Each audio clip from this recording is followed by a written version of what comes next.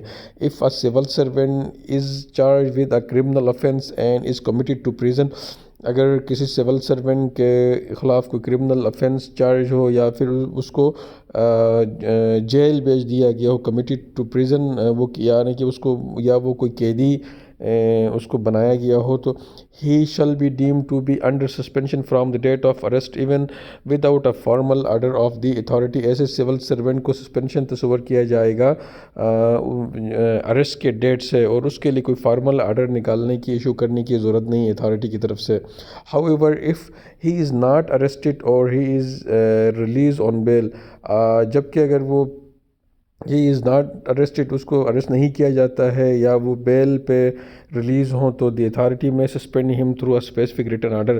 ان دو گراؤنڈس کے بیس پہ اتھارٹی جو ہے اس کے خلاف جو ہے ایک اسپیسیفک آرڈر ایشو کر سکتا ہے سسپینشن کے حوالے سے۔ Pay and allowances during suspension, اگر ایک سول سرونٹ کو سسپینڈ کیا جائے گا تو اس کے پے اینڈ الاؤنسز پہ کیا افیکٹ پڑے گا؟ During the period of suspension the civil servant shall be entitled to pay allowances other benefits in accordance with fundamental rule 53۔ اگر ایک سول سرونٹ کو سسپینڈ کیا جاتا ہے تو اس سسپینشن کے پیریڈ میں وہ پے بھی لے گا، الاؤنسز بھی وہ لے گا، ادر بینیفٹس بھی وہ لے گا، in accordance with fundamental rules 53۔ وہ فنڈامنٹل رولز 53 کے تحت جو مراد اس کو ملنے ہیں وہ اس کو ملیں گے۔ اس کے بعد effect of leave and absence,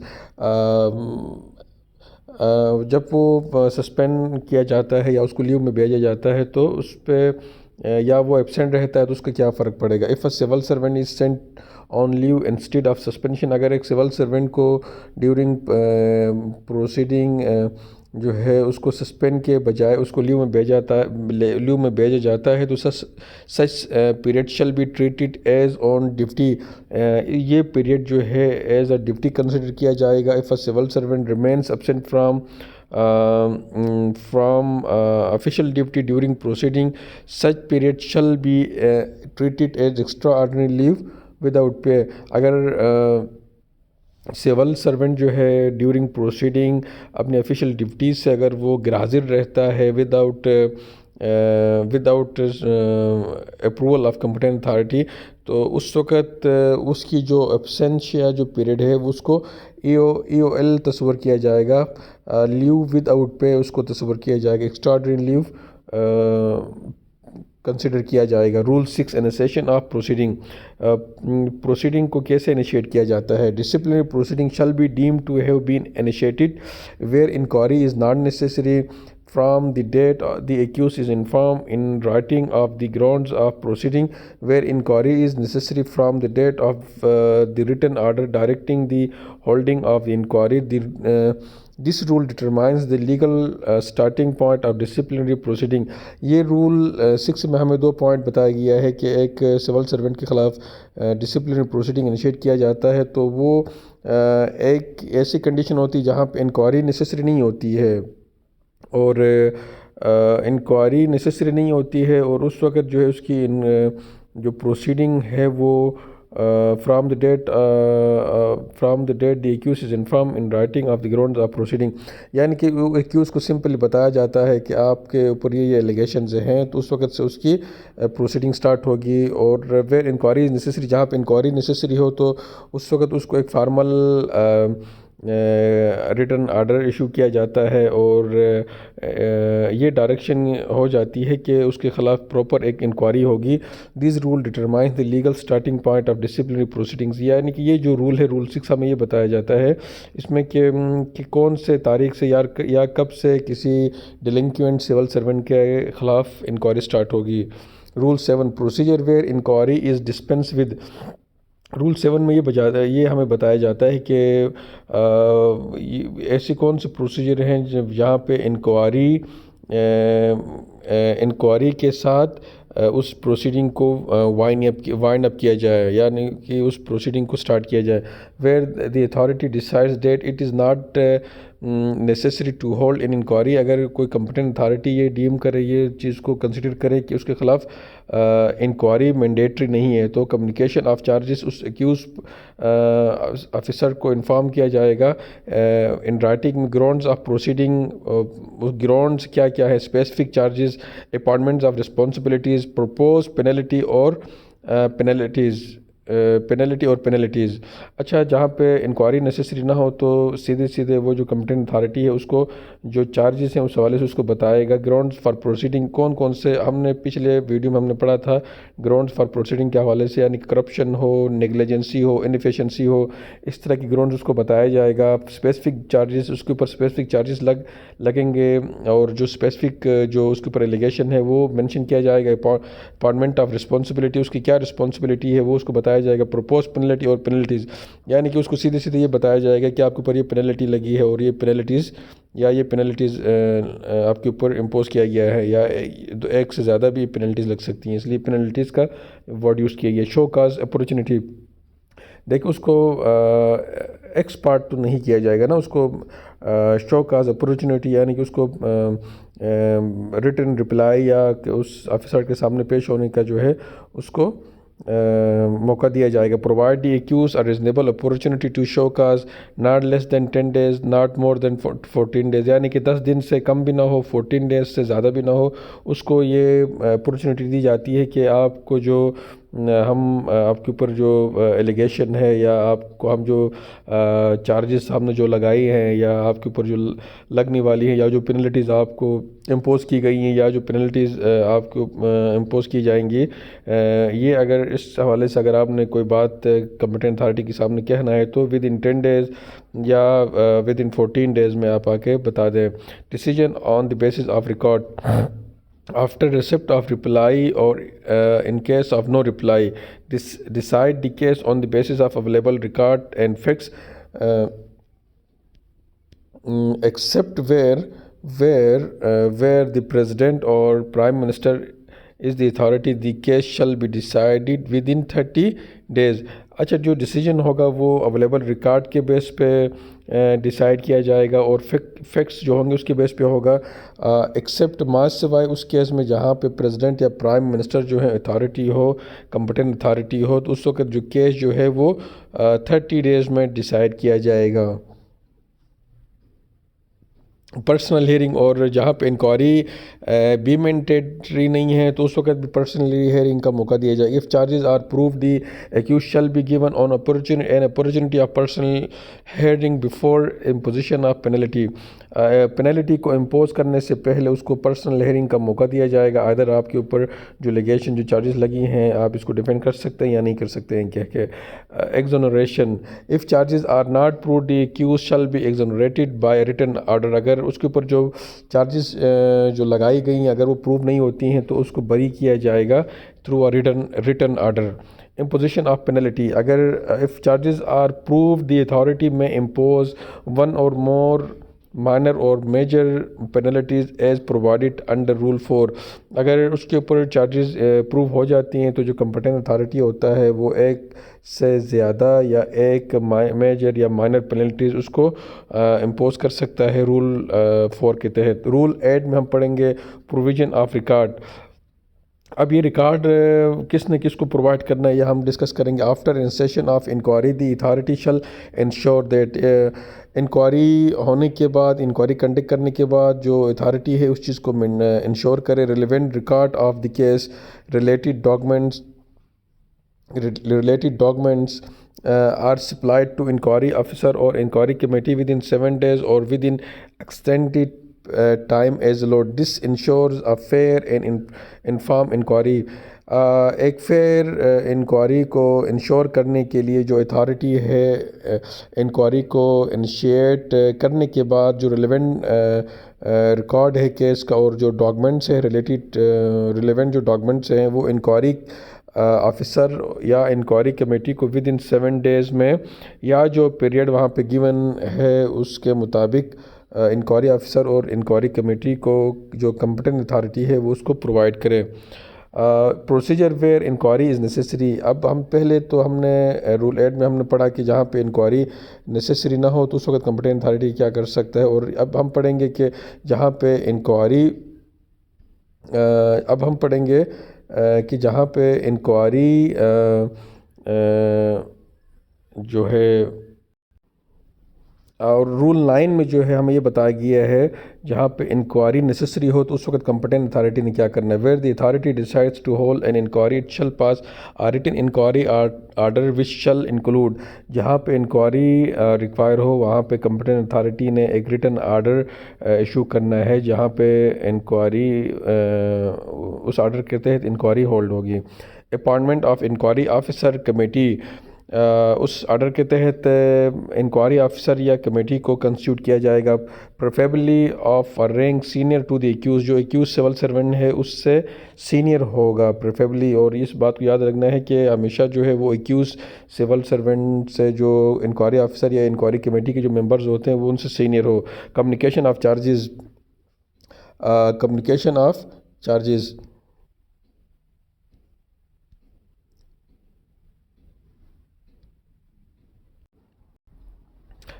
Ground and charges shall be communicated to the accused within 14 days.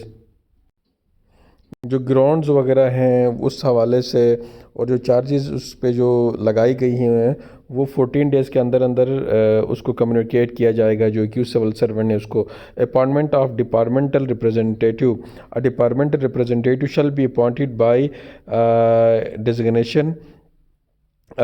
جو ہے وہ ڈپارٹمنٹل ریپریزنٹیٹیو کو بھی اپوائنٹ کیا جائے گا. Written defence. The accused shall submit written defence within not less than 10 days not more than 14 days. جو civil servant کے اوپر جو الیگیشن لگائی جاتی ہیں جو چارج اس پہ لگائی جاتی ہیں اس حوالے سے وہ ریٹن رپلائی 10 days کے اندر اندر یا 14 days کے اندر اندر وہ اس نے جمع کروانا ہوتا ہے. Multiple accused. اگر کوئی ملٹیپل ایکیوز ہو تو اس حوالے سے کیا ہے where more than one civil servant is involve a single inquiry or committee shall be appointed preferably senior to the senior most accused. جو سینئر موسٹ ایکیوز سے اس سے بھی سینئر انکوائری افسر ہو اور انکوائری کمیٹی کے ممبرز اس میں ہو. اور اس حوالے سے ملٹیپل اگر ایکیوز ہو تو وہیں سنگل ہی انکوائری ہوگی اور سنگل ہی کمیٹی ہوگی. رول 10 پروسیجر آف انکوائری افسر committee evidence and cross examination. Rule 10 میں ہمیں پروسیجر آف انکوائری افسر اور کمیٹی کے حوالے سے بتایا گیا. جو انکوائری افسر اور جو کمیٹی ان کا کیا پروسیجر ہوگا. Evidence and cross examination. Oral and documentary evidence میں بھی recorded. Each party has the right to cross examine witnesses. جو کمیٹی اور انکوائری افسرز ہیں وہ اورل اور ڈاکومنٹری ایویڈنس کو ریکارڈ کریں گے اور ایچ پارٹی کا جو ہے وہ حق ہے کہ وہ کراس ایگزامن بھی کر سکتے ہیں وٹنسز کو. یعنی کہ جو ایکیوز سول سرونٹ کے اگینسٹ میں جو وٹنسز ہیں اس کو ایگزامن بھی کر سکتے ہیں. Ex parte enquiry. Ex part enquiry. If the accused fails to submit reply the enquiry میں پروسیڈ ایکس پارٹ. اگر جو ایکیوز سول سرونٹ ہے اگر وہ رپلائی سبمٹ کروانے میں اگر وہ فیل ہوتا ہے ناکام ہوتا ہے تو اس کے خلاف پروسیڈ ہوگی اس کے خلاف انکوائری ہوگی یا اس کے خلاف فیصلہ سنایا جائے گا. Day to day proceeding. Inquiry shall be conducted on a day to day basis. Documents shall be granted only for recorded reasons and shall not exceed 7 days. یعنی ڈے ٹو ڈے پروسیڈنگ ہوگی اور documents shall be granted adjournment shall be granted only for recorded reasons and shall not exceed 7 days. یعنی کہ جو adjournment ہے وہ 7 دن سے زیادہ adjournment نہیں دی جائے گی اور ایڈجرنمنٹ جو ہے وہ گرانٹ کیا جائے گا صرف ریکارڈڈ ریزن جو ہے یعنی کہ سوٹیبل ریزن کے بیس پہ ایڈجرن کی جائے گی جو پروسیڈنگ ہے اور وہ 7 دن سے زیادہ ایڈجرنمنٹ نہیں ہوگی. Medical absence on medical ground shall be valid only if medical leave is sanctioned by the authority on recommendation of a registered authorised medical officer. Otherwise it shall be treated as an attempt to hamper the enquiry. یعنی کہ اگر جو civil servant جو ہے جس کے اوپر جس کے خلاف انکوائری ہو رہی اگر وہ میڈیکل بیس پہ اگر وہ ایبسینٹ ہے تو وہ ویلڈ ہے. ٹھیک ہے اگر وہ بھی ویلڈ گراؤنڈ پہ ہو. ادروائز اگر میڈیکل گراؤنڈ سے ہٹ کے اگر وہ ہے تو ایسا سمجھا جائے گا کہ وہ اس نے انکوائری کو خراب کرنے یا انکوائری سے بچنے کے لیے اس نے یہ اٹیمپٹ کی ہے، ایسا تصور کیا جائے گا۔ اور میڈیکل لیو جو ہے وہ جو اتھرائز جو رجسٹر جو میڈیکل افسر ہے اس کی ہی تصور کیا جائے گا۔ ادر جو ہے وہ ادروائز جو ہے اس کو یہ تصور کیا جائے گا کہ وہ انکوائری سے بچنے کی کوشش کر رہا ہے۔ Time limit in enquiry report, enquiry shall be completed within 60 days، enquiry جو ہے وہ 60 days میں کمپلیٹ ہونی چاہیے ہوگی۔ Enquiry report shall be submitted within 70 days of completion کے 70 days کے اندر انکوائری رپورٹ جو ہے وہ پیش کیا جائے۔ Report must contain clear finding on each charge recommendations regarding exoneration اور پینلٹی۔ جو رپورٹ ہے اس میں کلیئرلی فائنڈنگ ہونی چاہیے ہر ایلیگیشن کی، ہر چارج کی، اور اس میں کلیئرلی ریکمنڈیشن ہونی چاہیے، یا اس کو ایگزونریٹ کیا جائے یا اس کو بری کرنے کے حوالے سے یا پینلٹی کے حوالے سے کلیئرلی ہونی چاہیے ریکمنڈیشن۔ امپورٹنٹ لیگل پرنسپل، جو لیگل جو اصول ہے امپورٹنٹ، اس کو آپ ذرا دیکھ لیں۔ Naan observance of time schedule alone does not invalidate the دیکھیں یہ بہت ہی اہم پوائنٹ ہے کہ اگر انکوائری جو ہے ٹائملی کمپلیٹ نہیں ہوئی ہے کہہ کے اس کو انویلیڈیٹ تصور نہیں کیا جائے گا، یعنی کہ نان آبزرونس آف ٹائم شیڈول، جو ٹائم شیڈول جو دیا گیا تھا اس کو آبزرو نہیں کیا گیا ہے کہہ کے اس کو آٹومیٹکلی جو ہے وہ انکوائری انویلڈ نہیں ہوگی۔ اب ہم نے کہا تھا کہ 60 days میں رپورٹ پیش انکوائری کمپلیٹ ہونی چاہیے اور 7 days میں رپورٹ پیش کرنا ہے، یعنی کہ یہ تمام چیزیں یہ ٹائملی نہیں ہوئے ہیں کہہ کے یہ تصور نہیں کیا جائے گا کہ جو انکوائری ہوئی ہے وہ انویلیڈیٹ ہوئی ہے کہہ کے یہ نہیں سمجھا جائے گا۔ Conclusion: The Civil Servant Efficiency and Discipline Rule 2020 aim to strike a balance between maintaining discipline in public service and protecting the legal rights of civil servants. These rules ensure transparency, fair procedure, natural justice, accountability.